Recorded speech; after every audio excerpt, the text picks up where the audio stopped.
Vocês conseguem ver? Sim.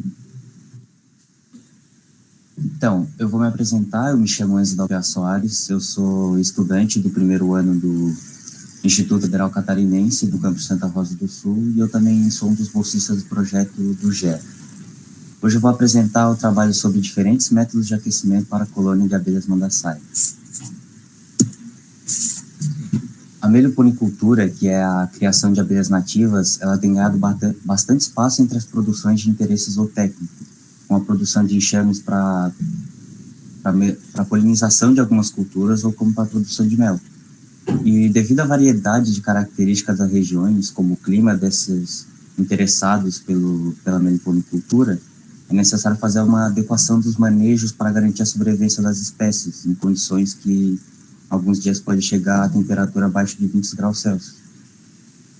E um desses manejos é fornecer aquecimento artificial para os enxames.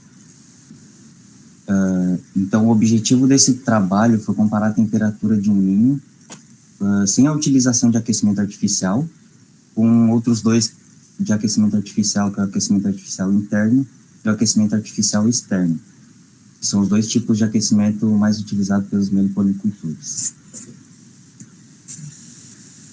Esse trabalho ele foi realizado no campus do IFC de Santa Rosa do Sul.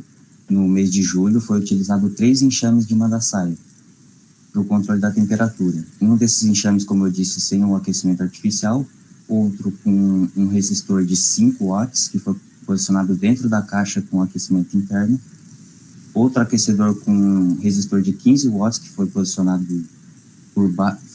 dentro de um bloco de concreto, que foi posicionado embaixo da caixa com o ninho. E essas coletas desses dados com a temperatura foram coletadas em dias que a temperatura apresentava abaixo de 20 graus Celsius.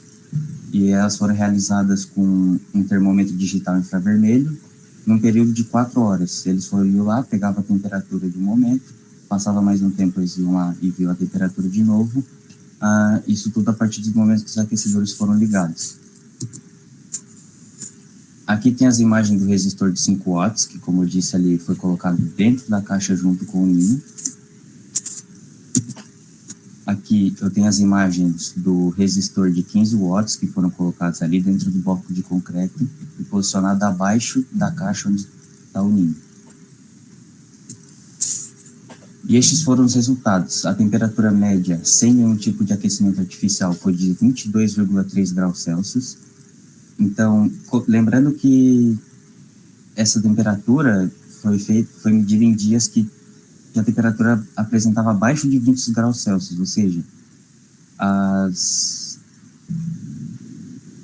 essas abelhas elas conseguem controlar um pouco da temperatura. A média do aquecimento interno foi de 25,9 graus Celsius e a média do aquecimento externo foi de 23,9 graus Celsius. A temperatura máxima atingida, mais alta, foi com o resistor interno de 28,2 graus Celsius. Com isso, nós podemos concluir que, quando nós comparamos em condições similares, o aquecimento com o resistor interno se destaca em relação ao aquecimento externo do resistor de 15 watts. Aqui um agradecimento aos editais 33, 41, 44, 61, 69, 13 e 2020. E é isso.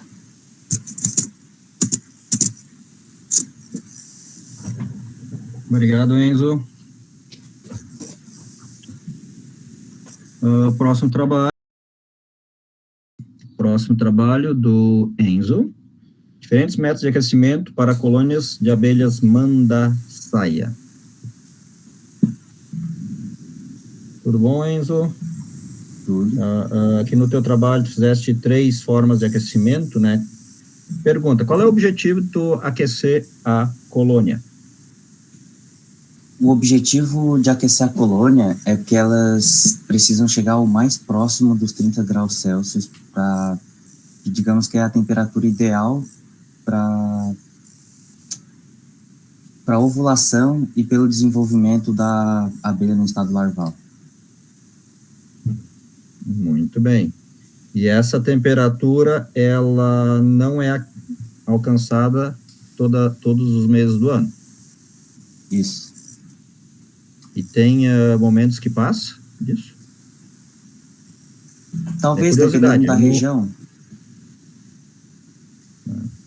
Então, aqui na nossa região, quais são os piores momentos para alcançar essa temperatura?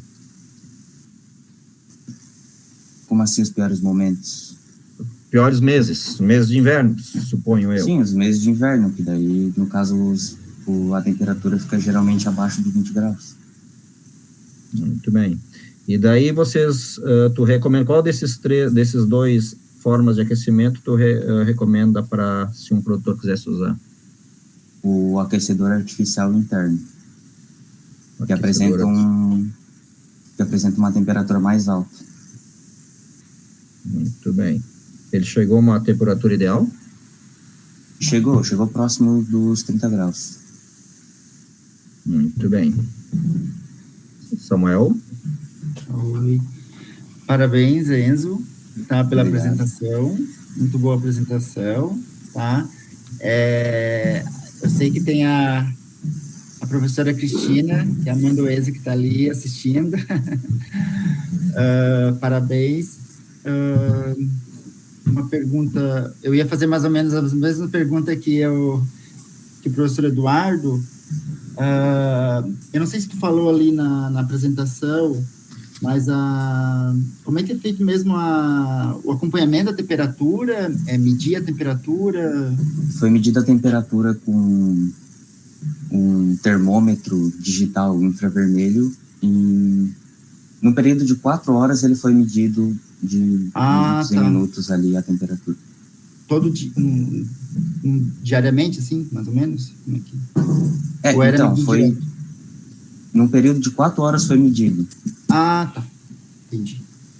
De 15 em 15 minutos. Aproximadamente. Então, agora tá a bolsista do professor Miguel, então. Sim. Eu posso dar uma colaboração aí? Claro, Miguel, o período, assim, o período mais crítico é o período noturno, né? Onde ocorre queda de temperatura. Então, esse período aí que foi feita essas medidas, mais no final da tardinha ali, até a noite foi acompanhado essas medidas aí de temperatura. E como o Enzo disse ali, para o ovo eclodir, para a larva se desenvolver, a temperatura tem que ser em torno de 30 graus centígrados dentro da colônia, tá? E a abelha resfria muito melhor a colônia do que ela aquece. Ela gasta muita energia para aquecer.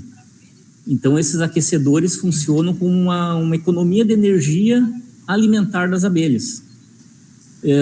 Porque as abelhas nativas, elas têm o costume de entrar em diopausa, elas param de fazer postura, e daí o enxame diminui muito durante o inverno. A rainha para de fazer essa postura, como também ocorre na Apis, né? Em alguns casos, em algumas regiões. Então, aqui nós temos a região de Santa Rosa de Lima, que tem vários criadores, e eles utilizam muito aquecedores, muitos modelos de aquecedores, dos mais diferentes métodos. Então, nosso objetivo aqui foi ver qual que era um pouquinho mais eficiente, porque a gente sabe que o custo energético é grande desses aquecedores. Eles dissipam muita energia, muita perdida para aquecer uma colônia, né? Então, esse foi o objetivo. E esse aquecedor interno se mostrou um pouco mais eficiente do que os aquecedores externos, ou mesmo os das colônias que estavam sem aquecimento. Tá bom, obrigado pela contribuição, Miguel. Ajudou bastante. A Vitória colocou uma pergunta ali no chat, não sei se... Quantas repetições ou foi um dia só? Acho que é relação à temperatura, né? Então, foi feito nos dias que apresentou a temperatura abaixo de 20 graus no mês de julho.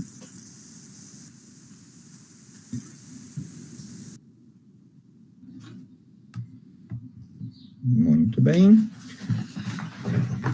Obrigado pela participação, Enzo. Muito bom trabalho.